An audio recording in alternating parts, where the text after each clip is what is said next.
And welcome back to my YouTube channel such foodie. അപ്പോൾ ഇന്നത്തെ video എന്താണെന്ന് വെച്ചാൽ നമ്മൾ ഇന്നൊരു തട്ടപ്പയർ കറി ഉണ്ടാക്കാൻ പോവാണ് കേട്ടോ. അപ്പോൾ എങ്ങനെയാണ് ഉണ്ടാക്കാൻ നോക്കാം. അപ്പോൾ അതിന് വേണ്ടി ഞാൻ ഇവിടെ ഒരു കുക്കർ എടുത്തിട്ട് അതിലോട്ട് ഞാൻ നൈറ്റേ വന്നിട്ട് തലേ ദിവസം രാത്രിനെ വന്നിട്ട് ഞാൻ തട്ടപ്പയർ വെള്ളത്തിലിട്ട് വെച്ചിരുന്നു. അതൊന്ന് ആഡ് ചെയ്തിട്ട് കുഞ്ഞായി അരിഞ്ഞ് സവോള ഒന്ന് ആഡ് ചെയ്ത് കൊടുക്കുക. പിന്നെ നമ്മൾക്ക് തക്കാളിയും കുറച്ച് സ്ലൈസ് ആയിട്ട് ആഡ് ചെയ്തിട്ട് പിന്നെ കുറച്ച് ഉരുളക്കിഴങ്ങും കൂടി ആഡ് ചെയ്ത് കൊടുക്കുക. ഇനി അതിലോട്ട് 4 വെളുത്തുള്ളിയും 4 പച്ചമുളകും നടു കീറിയത് ആഡ് ചെയ്തിട്ട് ആവശ്യത്തിനുള്ള ഉപ്പും കൂടി ഇട്ടിട്ട് ആവശ്യത്തിനുള്ള മുളക് പൊടി, ഒരു 2 ടേബിൾ സ്പൂൺ മല്ലിപ്പൊടി, 1/2 ടേബിൾ സ്പൂൺ മഞ്ഞൾപ്പൊടിയും കൂടി ഇട്ട് നന്നായിട്ടൊന്ന് മിക്സാക്കി കൊടുക്കുക.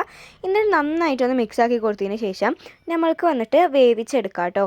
നന്നായിട്ട് വെന്ത് കിട്ടണം. അത് വെന്ത് കിട്ടുമ്പോഴത്തേക്കും നമ്മൾക്ക് ഇവിടെ തേങ്ങ അരക്കുക. ഞാനിവിടെ കുറച്ച് തേങ്ങ എടുത്തതിന് ശേഷം അതിലോട്ട് 1 ടേബിൾ സ്പൂൺ ജീരകവും ഒരു 5-6 ചെറിയ ഉള്ളിയും ആഡ് ചെയ്ത് കൊടുത്തിട്ടുണ്ട്. എന്നിട്ട് അതൊന്ന് പേസ്റ്റാക്കി എടുക്കാം കേട്ടോ. അപ്പോഴത്തേക്കും നമ്മൾ കറി ഇവിടെ റെഡി ആയിട്ടുണ്ടാകും. അപ്പോൾ അതായത് തേങ്ങ നന്നായിട്ട് പേസ്റ്റാക്കി എടുത്തിട്ടുണ്ട് കേട്ടോ. ഇനി നമ്മൾ ഒരു പാൻ എടുത്തതിന് ശേഷം ആ പാനിലോട്ട് 2 ടേബിൾ സ്പൂൺ വെളിച്ചെണ്ണ ഒഴിച്ച് കൊടുക്കുക. 2 ടേബിൾ സ്പൂൺ വെളിച്ചെണ്ണ ഒഴിച്ച് കൊടുത്തതിന് ശേഷം അതിലോട്ട് കടുക് ഇട്ടിട്ട് നന്നായിട്ടൊന്ന് പൊട്ടിച്ചെടുക്കുക.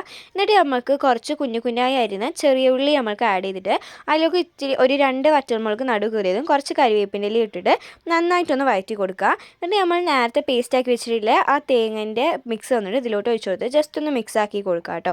എന്നിട്ട് അത് നന്നായിട്ട് കുറച്ചൊന്ന് മിക്സാക്കി കൊടുത്ത് കഴിയുമ്പോൾ നമ്മൾ നേരത്തെ അവിടെ റെഡിയാക്കി വെച്ചിട്ടുള്ള ആ കറി ഒന്ന് ഇതിലോട്ട് ഒഴിച്ച് കൊടുക്കുക. എന്നിട്ട് നമുക്ക് ആ തേങ്ങൻ്റെ കുറച്ച് വെള്ളം കൂടി ബാക്കി ഉണ്ടാകും. എന്നിട്ട് അത് നമുക്ക് ഇതിലോട്ട് ഒഴിച്ച് കൊടുത്തിട്ട് നന്നായിട്ടൊന്ന് മിക്സാക്കി എടുക്കുക. ഇനി നന്നായിട്ടൊന്ന് തിളപ്പിച്ചെടുത്താൽ നമ്മുടെ അടിപൊളിയായിട്ടുള്ള തട്ടപ്പയർ കറി ഇവിടെ റെഡി ആയിട്ടുണ്ട്.